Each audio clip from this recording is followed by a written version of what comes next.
So my paper this morning is part of a book I'm working on about reciprocal work bees, and one of the chapters will focus on food. The book is focused on these work bees themselves, but also is giving me an opportunity to try to understand how neighborhoods worked internally.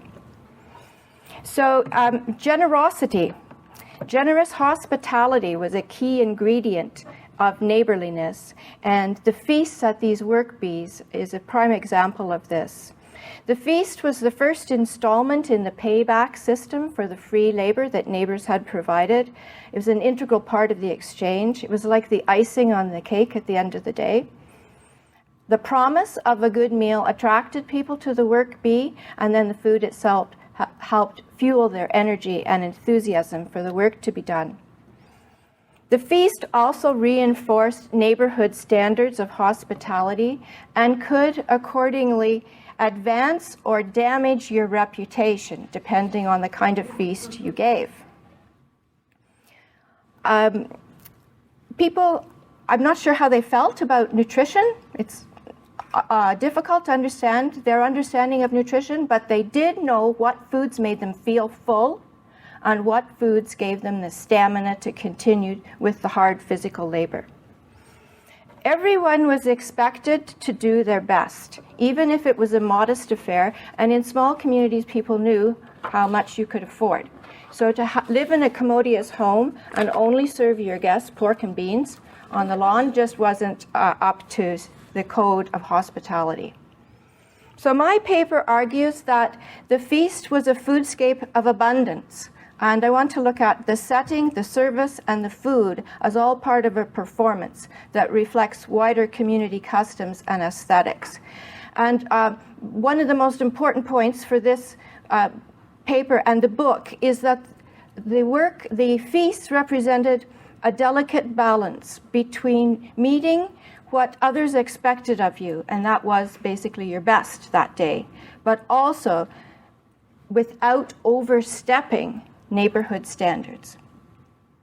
Because to deliberately show off or outdo others promoted rivalry and bad feeling, and it struck at the very heart of neighborliness, at notions of fair exchange and equality and economy. In short, it could complicate the willingness to work together in the future. So to understand feasts, I have used nearly 100 farm diarists and their writings. They rarely recorded the mundane meals they had, but when it came to a feast like this, they would often have something to say. I've also augmented this source with memoirs because people remembered the feasts, fondly remembered what they had eaten, and stories that emanated from those special days. Not all bees had a meal attached. At barn raisings, there was always a meal because too many people attended to return the work to all of them. There were usually 100 to 200 men at a barn raising, and so the feast and festivities that followed were an important part of the payback system. And the meal represented the climax of the day, as you can see with this illustration, with the feast being the central picture. Thrashing bees also nearly always involved food. The men would come with their thrashing machine. They were hired by the hour, and they would stay until the work was done. So hostess often had to provide breakfast, lunch, and supper. And sometimes that went on for more than one day if the work went slowly or the machine broke down. Sometimes women would have a feast after a quilting bee. Note the host who is a server in this particular picture. But usually they went home after their work to feed their own families. Feeding the hungry hordes took an awful lot of planning as women attempted to command scarce resources, food, space, equipment, and labor. In the months leading up to the event, they might have a sheep fattened up or make some preserves and have them set aside. But most of the cooking and cleaning and trips to town had to occur within 3 days prior to the bee, in the days before refrigeration. And many of these bees are held in the hot months of June and July. So keeping the food in good condition was a challenge. The magnitude of some of these occasions is rather astounding. Here we have the diary of Gertrude Brown. She had a barn raising, she and her husband. 23 came to supper the day before the barn raising, and then they fed 200 the day of the raising itself. So she baked 65 pies, 125 tarts, 20 cakes, 1 fruit cake, 120 buns, 3 hams, and 35 pounds of beef. Enlisting the help of others was obviously necessary. Catherine Parr Traill, writing in 1854 in her book Hints on Canadian Housekeeping, said that the loan of household utensils is always expected at the Bee. And so people would borrow pots and pans, forks and crockery, and she advised that people count them carefully so there would be no misunderstandings within the neighborhood. And the diaries show this happening on a regular basis. Anne Amelia Day of Wellington County borrowed, along with pots and pans, she borrowed butter and buttermilk from her sister-in-law because they didn't have a cow. Mr. Sinclair of Howard Township, he had to borrow a kitchen and a cook for his house raising because he didn't have a house to live in. The setting was important too. The priority was to provide protection from the elements as people ate. So that might be the hot sun in July, or bugs on a summer night, or cold and rain during the harvest season. In an evening on June 1837, Mrs. Webb invited her guests into her log cabin following a chopping bee. She had made a makeshift table out of a plank supported by sacks of corn, and she'd made some chairs out of bags of wool and a broken ladder. But it was so crowded that evening that the men jostled for space amidst her cooking pots, and the tiny room filled with smoke as the men enjoyed their drinks and their pipes. So there was no transitional space between the dirty work and sanitary eating, between the hot, congested cooking area and the dining area, no separation of private and public. By the late 19th century, a separation was becoming evident, especially with the barn raisings. Most of the time at barn raisings, people were fed outside. So they cooked the food inside, then transported it outside. And you still wonder about the dust and dirt there in that particular image. And then usually there were some buckets provided for the men to wash up before they came to the table. By the early 20th century, a lot of the farm homes had a summer kitchen, which was a place that they put the cook stove in the hot months. So they could do their cooking there, and then the men, the threshers in this case, could eat their meal in the cool main kitchen. Serving the food was part of the performance, especially at barn raisings, where as many as 50 young women, usually unmarried women, bedecked in white aprons, would deliver tea to the hungry men, while their mothers, their older women, worked way back in the kitchen. Photographs demonstrate this. This one is a formal photograph taken of the servers at a barn raising, and you can see that the women dressed up, that they starched their aprons, put on nice dresses, and that they bedecked their table in a similar fashion with linens, maybe not their finest linen, but with linens and flowers. The men always ate first, and the women served them, and the men generally sat in a democratic kind of fashion. After the men had eaten, then the women would sit down. So you can see that. This is at one barn raising. The top picture is the men eating, and then the switch has occurred by the bottom picture. Men ate with a heartiness that reflected their hunger, and also the need to get back to work fast. Now, etiquette experts in the late 19th century urged people to mask appetite in its raw form because they thought it was really disgusting. So they advised people from rushing to the table or eating hastily or licking their spoons clean. Such niceties had no place at the work bee. The winning team got to race to the table, and they attacked the food. In 1837, a traveler remarked how the men at the chopping bee ate in a take what you have and you won't want fashion, and they kept their straw hats on. The issue, basically, if you didn't eat quickly, you'd soon find that somebody else had eaten your cherry pie. When it came to the food itself, women had strong opinions about what and how much should be served and what constituted a respectable table. And the men would report back to the women at home as to what they'd eaten in other places. These are newspaper reports from Puss Lynch Township.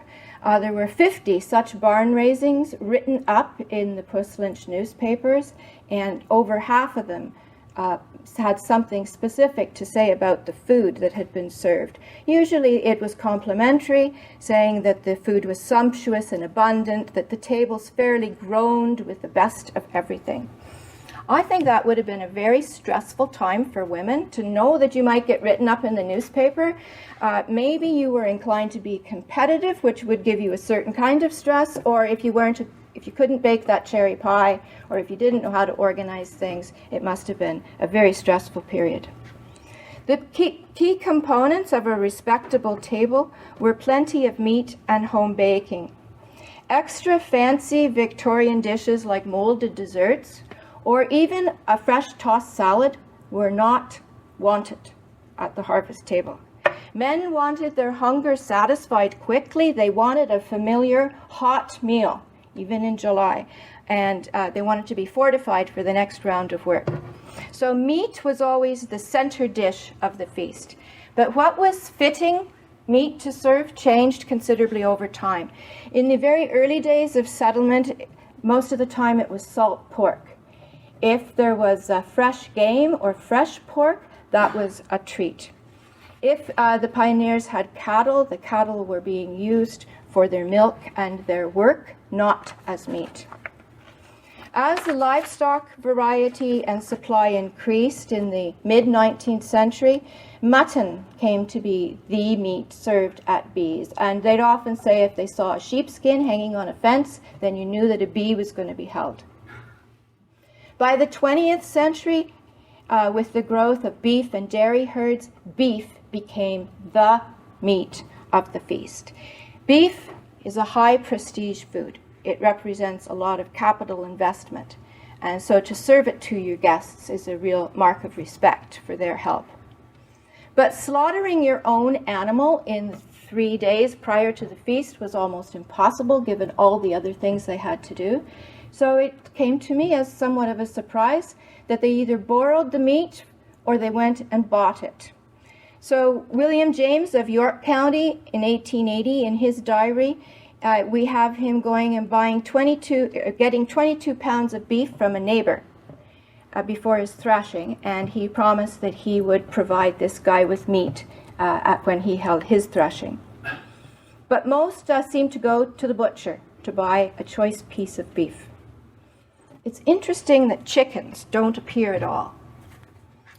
Chickens were not feast meat. They were valued for their eggs, and if you served chicken at a feast, it looked suspicious, and people thought it was a tough old bird that you would have. Except for purchasing meat, all the other food was homemade, and women made their tastiest dishes in an effort to show their respect to the workers and to meet the twin dictates of thriftiness yet generosity. The versatile potato was everywhere. A Mennonite cookbook from the 1950s, recommended 10 gallons of mashed potatoes at a barn raising for 175 men. Amidst the rather bland fare of meat, potatoes, and gravy, and seasonal vegetables, condiments were the special thing that added zest.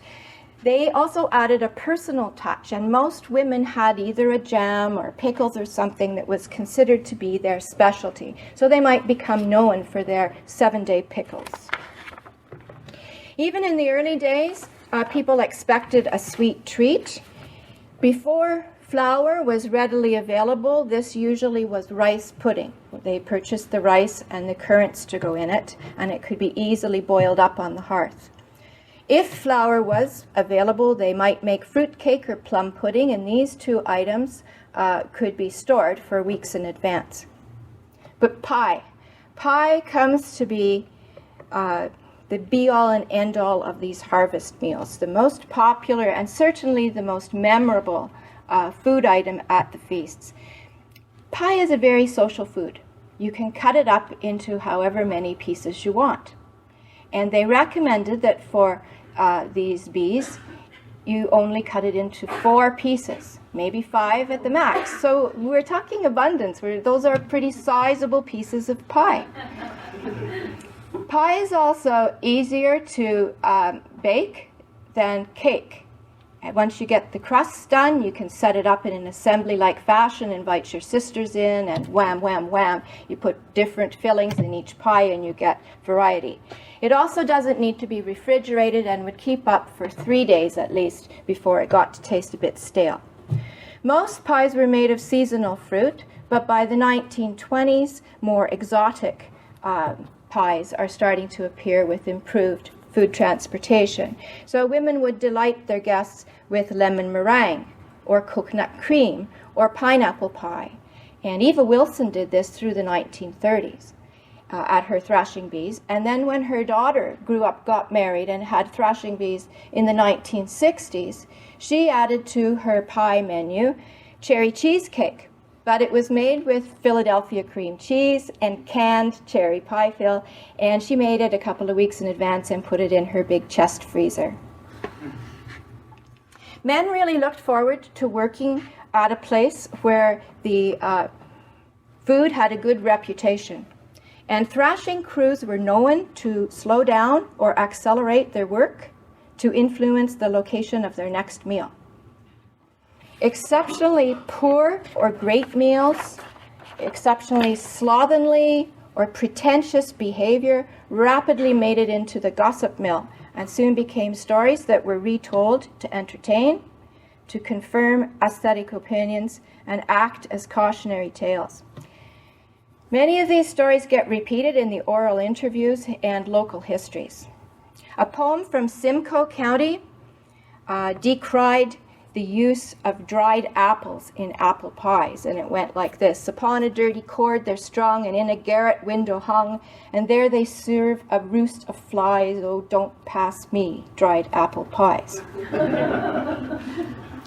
Other stories are told of hosts being caught out for being stingy or for being uppity and essentially having to eat humble pie. So a story is told in Wellington County from the early 20th century of a family that moved there from Toronto. Without understanding that beef was what they should serve at these events, the hostess served up sliced bologna. And the story ends in a didactic fashion, noting that nobody ever came back. Another story by John Marshall, who was born in 1904. He recalled a woman in Mono Township who was prone to putting on airs, as he called it. And she bedecked her table with her very finest linen. And so the thrashers, when they came to eat, decided they would teach her a lesson. They skipped the wash basin and wiped their hands, their filthy hands, on her linen. And the story suitably ends with the uppity woman never showing off again. Over time, standards concerning sanitation and variety in menu rose. Stove cooking replaced hearth cooking, sealer jars, ice boxes, then refrigerators, all meant that work could be reduced, improving, and the storage improved, which allowed for a greater variety of foods. But the abundance of foods was usually limited by kitchen space, appliances, help, and finances. At a certain point, the cost of feeding workers could outweigh the benefits of the free labor they'd given you. And the work was hard for hostesses. By the early 20th century, farm journals encouraged women to avoid killing themselves in preparation for the thrashers, to try to keep things simple. The periodicals suggested that during World War I, that men should bring lunch pails to reduce women's work, expenses, and the waste of food that was left over. In some parts of the American Midwest during World War I, they formalized thrashing bees, and part of the formalization involved men having to pay a certain amount of money per meal, and also rules established as to where the next meal would be. So if work stopped at 10:30, the meal would be there at that farm, or would it be at the next farm? So they established rules like that. I haven't come across these kinds of feeding alternatives in Ontario. Here, thrashing meals seem to continue as part of a tradition, and a worldview was present, expressed by one interviewee who said, and he was still attending bees in the 1960s, I quote, "Anyone who doesn't think enough of his neighbors to give him a meal once or twice a year isn't much of a neighbor."